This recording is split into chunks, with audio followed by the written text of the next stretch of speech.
день, уважаемые слушатели! Мы продолжаем серию вебинаров в рамках онлайн-курса о жизни глухих и слабослышащих. И сегодняшняя тема нашего вебинара звучит так: дактильная речь, практическое дактилирование, социализация. И сегодня с нами, как всегда, наши уважаемые педагоги Государственного образовательного учреждения Республики Коми, специальная коррекционная школа-интернат номер 4 города Сыктывкара, педагог-дефектолог Есева Валентина Ивановна и сурдопедагог Скорнякова Елена Васильевна. Итак, пожалуйста, вам слово.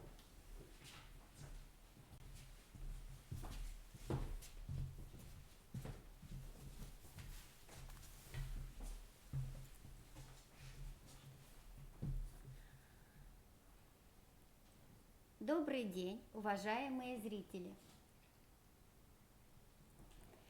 Сегодня мы продолжаем наш разговор о жизни глухих и слабослышащих.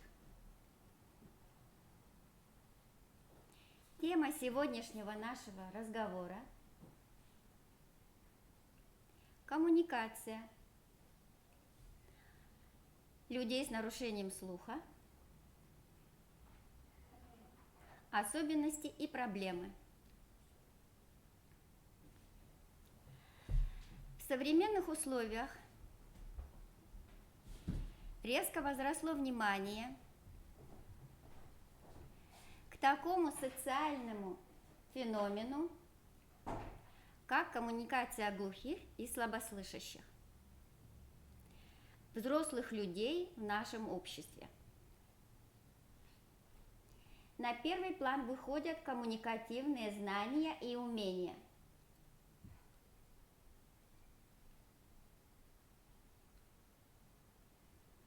Полученные в специальных образовательных учреждениях, в семье и социуме, и необходимые любому члену общества для осуществления культурного и социального взаимодействия. Сформированность коммуникативной деятельности характеризует уровень возможностей человека по овладению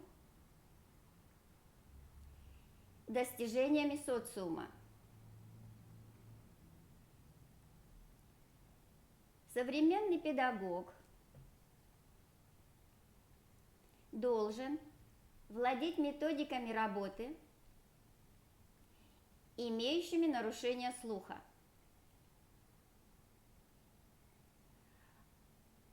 Особой трудностью в процессе обучения и развития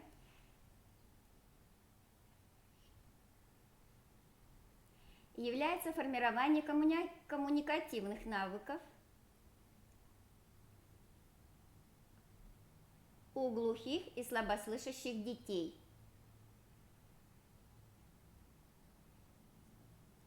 Впоследствии эти навыки помогут им вести нормальный, обычный образ жизни в социуме среди слышащих людей.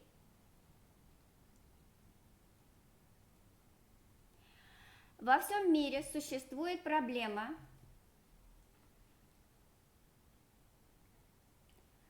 отношения и поведения к детям и взрослым с нарушением слуха. Они часто оказываются отдаленными от мира слышащих людей. В России существует специальная система обучения детей с нарушениями слуха. Это специальные коррекционные школы, школы-интернаты, сурдоцентры и другие дефектологические организации. При приеме в школу глухих и слабослышащих и определении программы обучения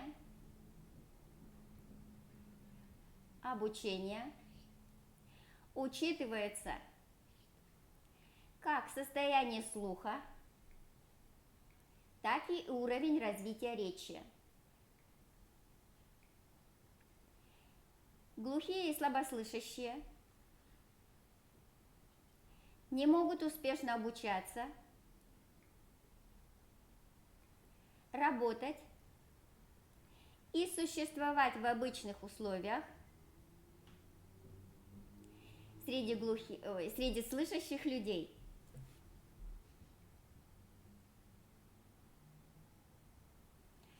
В последнее время часто ставится вопрос, что система коррекционного обучения и образования ведет к изоляции этих людей. Частое явление, когда молодые люди с нарушенным слухом оказываются не готовыми к жизни в обществе после выпуска из школ, а общество не готово принять их. Это приводит к обособлению глухих и слабослышащих в отдельную социальную группу, что не всегда будет хорошо и правильно.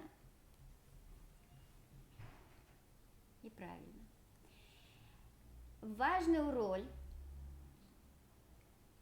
для совместного пребывания людей с нарушенным слухом и слышащих людей будет иметь уровень коммуникации или уровень развития речи, с которым выпускники специальных коррекционных школ будут выходить в жизнь.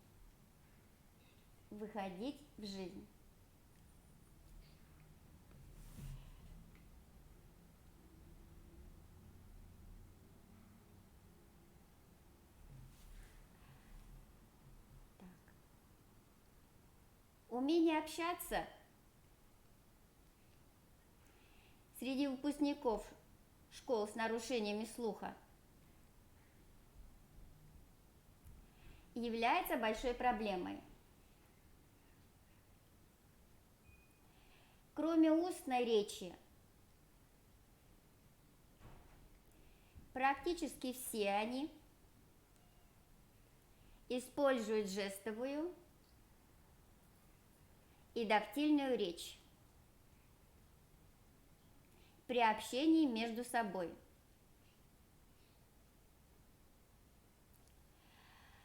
В группе инвалидов по слуху, для которых родным первичным материнским языком служит жестовый язык, относятся дети глухих родителей. Прежде всего, они посещают мероприятия, где общаются между собой жестовым языком, а со слышащими общаются с помощью письма или переводчиков жестового языка.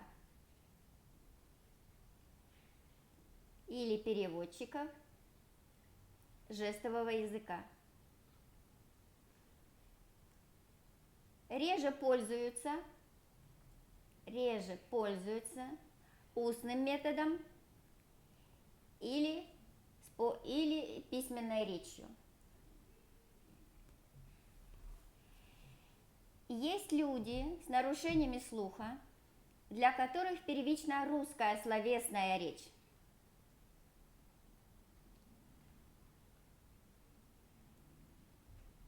Жестовый язык они используют как вспомогательное средство.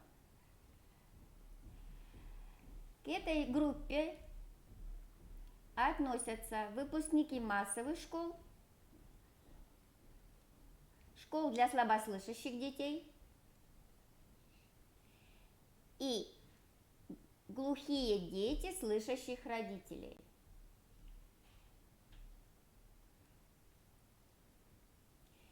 И есть еще одна группа людей с нарушениями слуха, которые свободно владеют двумя языками: русской словесной речью и жестовым языком.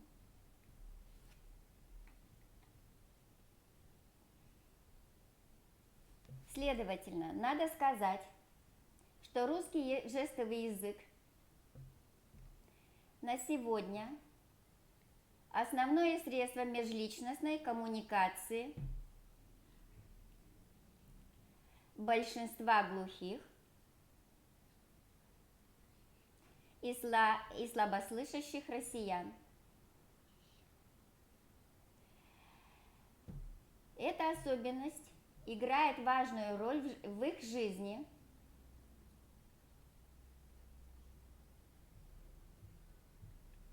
в развитии их познавательной сферы,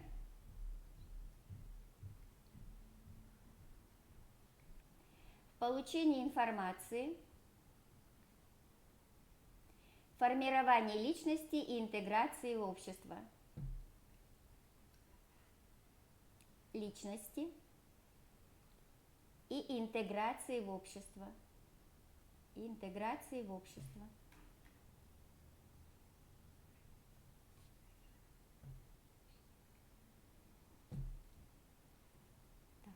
Такой способ общения обычно называют тотальной коммуникацией. Выпускников в школе готовят к тому, что они должны иметь определенный запас коммуникативных умений,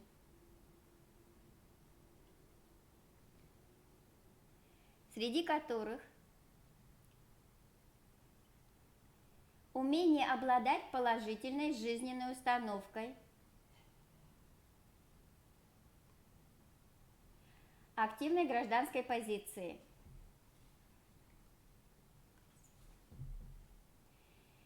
Они должны обладать интеллектом, умениями и навыками, дающими возможность самореализации, способностью сделать свой профессиональный выбор, способностью к успешной социализации в обществе и на рынке труда.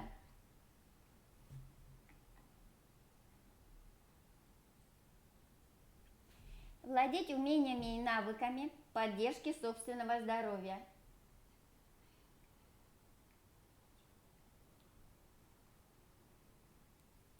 Способностью использовать приобретенные речевые навыки и умения. Иметь потребность в словесном общении. Не стесняться и не зажиматься в непривычной для них ситуации. Но люди с нарушениями слуха часто замкнуты, пассивны, боятся вступать в контакт с окружающими их слышащими людьми, потому что могут не расслышать или не понять слышащего собеседника или собеседник не поймет его. Научные данные, полученные Галиной Лазаревной Зайцевой, свидетельствуют о том, что по сравнению с глухими выпускниками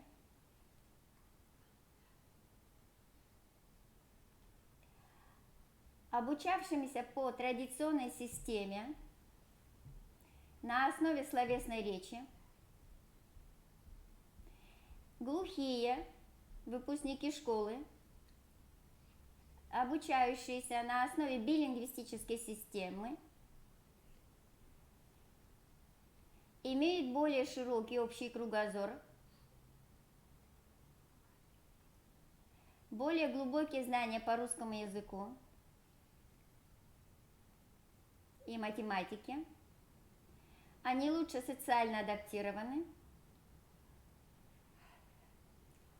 и коммуникативны как с людьми с нарушением слуха, так и со слышащими.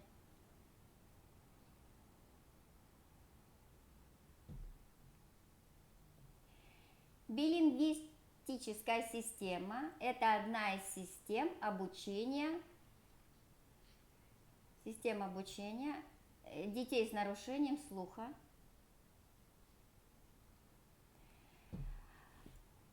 Так. Существует много нерешенных задач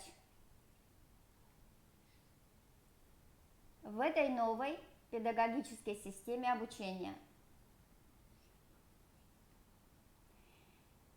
Требуется найти оптимальное соотношение жестового и словесного языка в учебном процессе. Разработать дидактические основы учебного процесса на основе жестового языка. Создать новую систему подготовки сурдопедагогов для обучения глухих в условиях билингвистической педагогической системы. Разработать дидактические и методические подходы билингвистического обучения глухих детей разного возраста.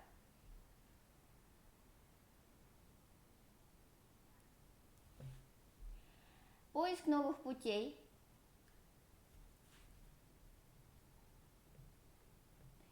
совершенствования коммуникации неслышащих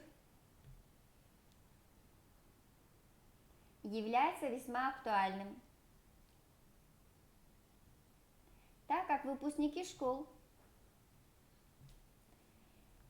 нередко затрудняются в самостоятельном изложении своих мыслей, понимании читаемого материала и донесении информации собеседнику, а также в восприятии информации. Овладение связной речью необходимо каждому человеку.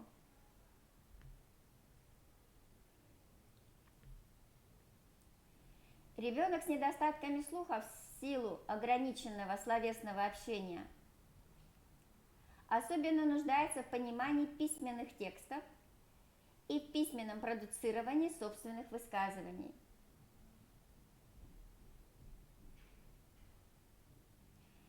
Таким образом,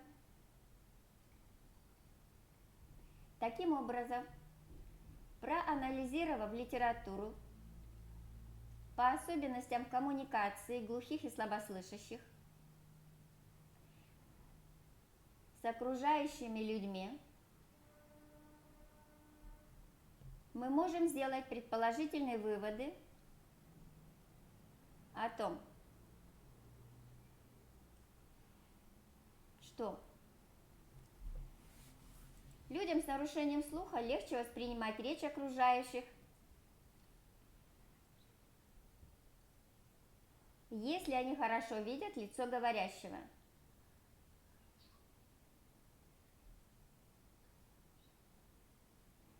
Нередко ошибочные ответы или затруднения в ответах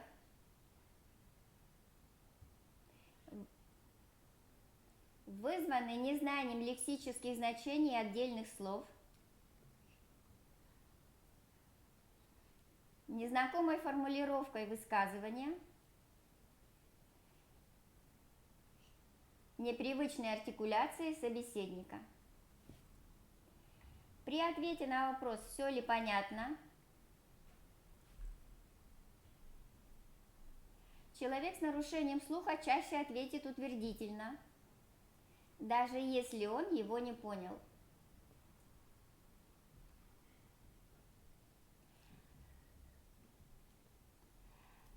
Трудны для восприятия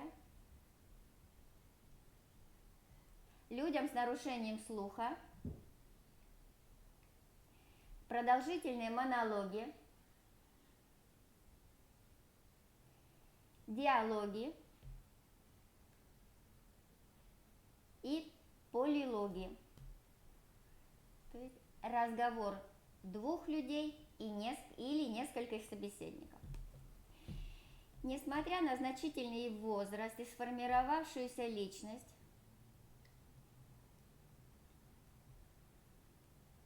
у выпускников школ остаются психологические барьеры в общении со слышащими людьми.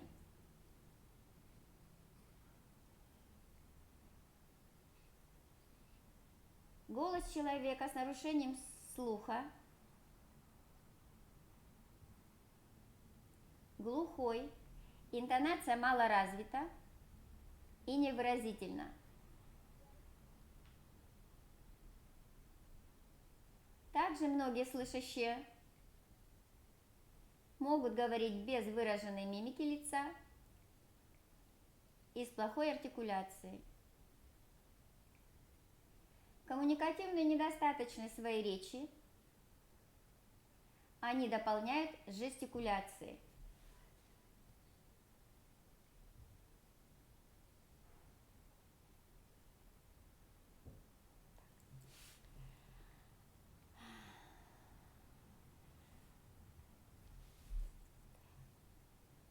Были проведены обследования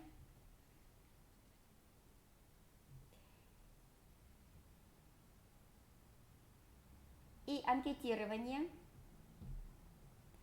в котором людям с нарушением слуха задавались такие вопросы. В жизни с кем чаще всего происходит общение у вас?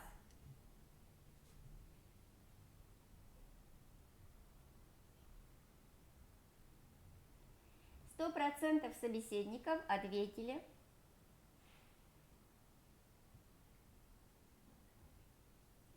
что с такими же глухими и слабослышащими.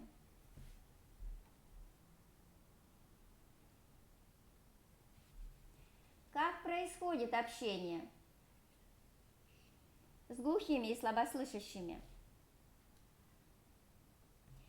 С помощью жестов и разговорной речи. Ответили 100% собеседников. Как вас понимают родственники и друзья с нарушенным слухом?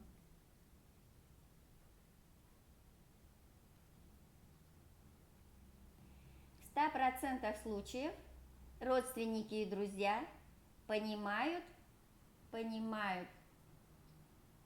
жест на основе жестового языка. Родственники и друзья, имеющие сохранный слух,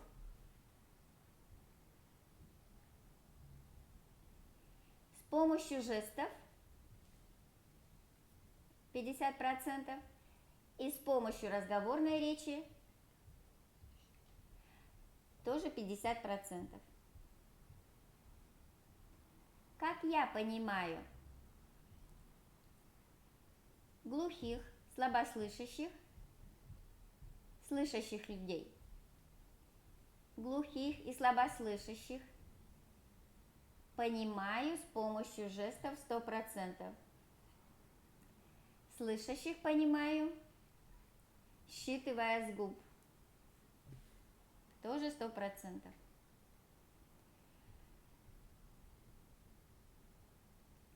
Как я понимаю слышащих родных и незнакомых людей? С помощью жестов 30%, с помощью дактильной речи 10%, с помощью разговорной речи 60%.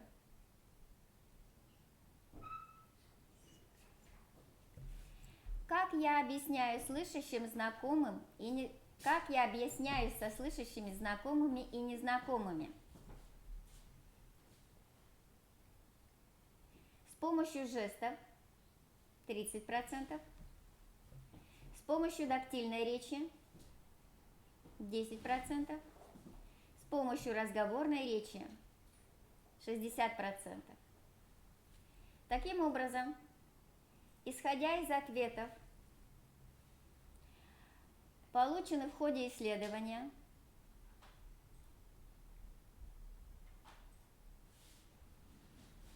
мы понимаем, что выпускникам школ проще пользоваться среди глухих и слабослышащих родственников и друзей дактильной и жестовой речью для общения и передачи информации.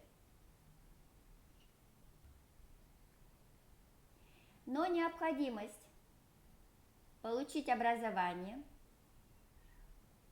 или работать среди слышащего коллектива, учиться общаться среди своих ровесников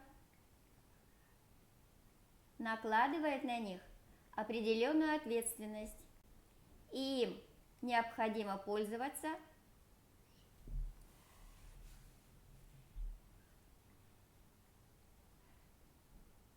устной речью. При этом они пользуются слуховыми аппаратами и сами отмечают факт того, что слышать звуки им нравится. Со слышащими людьми проще общаться со слуховым аппаратом. Им нужно меньше прикладывать усилий для передачи и получения информации. Со слышащими людьми, как знакомыми, так и незнакомыми. Таким образом, полученные результаты исследования дают нам основание понять,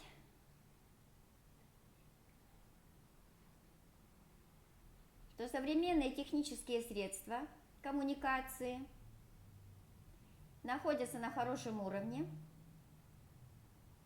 и использование технических средств позволяет создать условия для коммуникации в социуме среди нормально слышащих людей.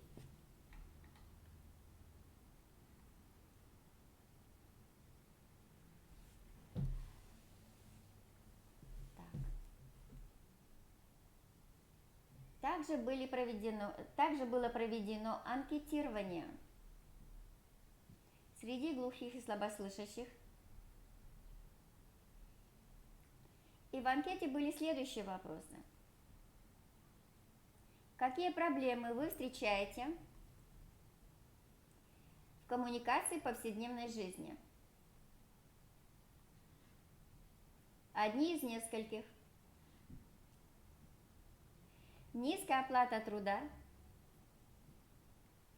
отсутствие сигнальных звонков в маршрутках для остановки, отсутствие штатных переводчиков жестового языка, отсутствие бегущей строки на телевидении. Следующий вопрос. Как вы оцениваете коммуникацию в государственных учреждениях?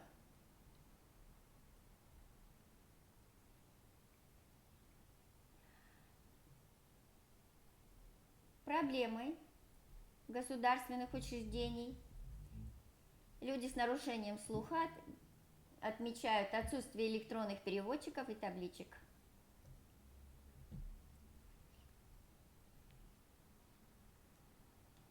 Какие трудности вы испытываете в общении в различных учреждениях?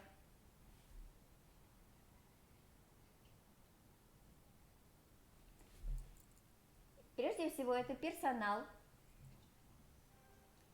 не владеющий жестовой речью, не владеющий ручной азбукой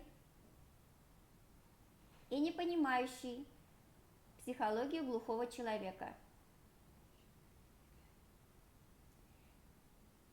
Дезадаптация в самих учреждениях, что вызывает раздражение,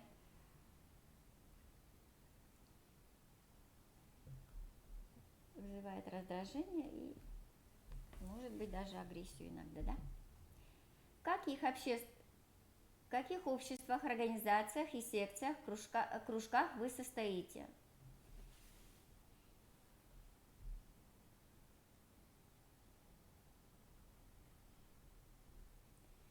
Футбольная, волейбольная и другие команды. Но при этом только общество глухих и клуб глухих.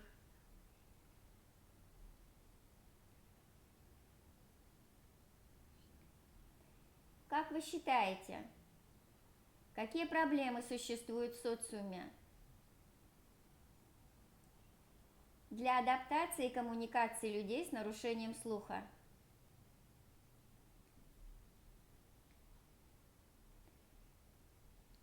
До сих пор существует стена между слышащим и глухим миром.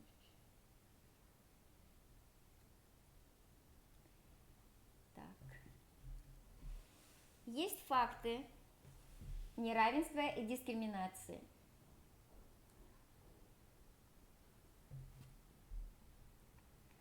Как вы считаете, как общество относится к людям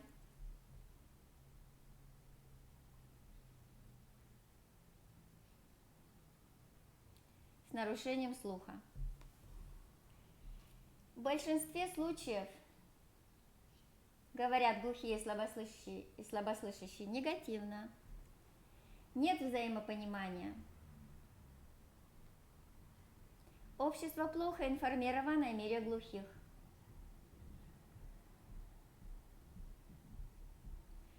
Многие считают таких людей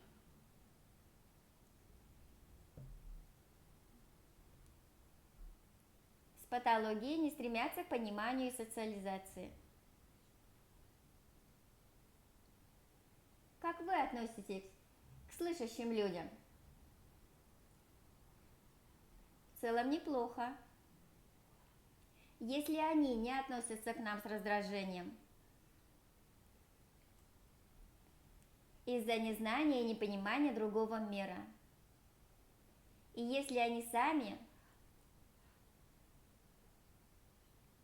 расположены к общению, чего вам не хватает в социализации?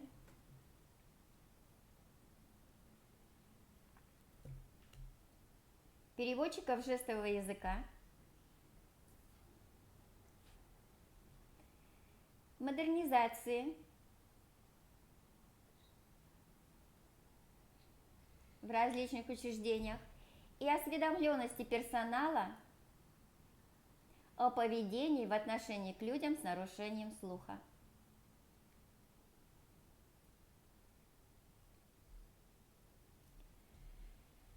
Ну вот, сегодня мы с вами поговорили о коммуникации с точки зрения самих людей с нарушением слуха, глухих и слабослышащих. Мы рассмотрели проблему изнутри. Мы уважительно относимся к их позиции, и наше государство делает уже шаги для решения некоторых проблем. Мы Мы знаем, что сейчас русский жестовый язык имеет статус государственного языка.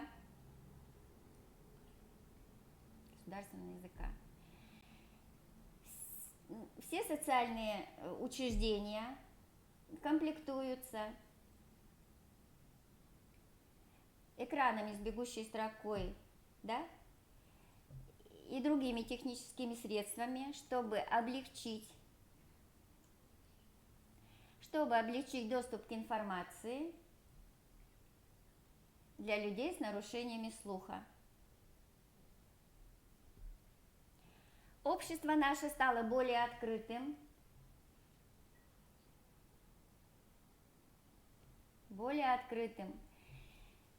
готовым принять и понять людей, немножко не похожих на нас. Появились новые технологии.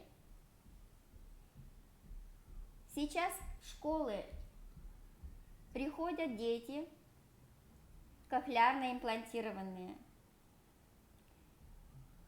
И если даже стоит у них диагноз глухота, у таких детей, тем не менее эти дети уже больше относятся к категории слышащих, и им легче вступить в мир звуков и в мир коммуникации, чем это было раньше. Поэтому на позитивной ноте мы с вами закончим нашу встречу и будем готовы к общению. Будем толерантны, будем терпеливы, будем узнавать жизнь других людей и делиться своим жизненным опытом. Спасибо за внимание.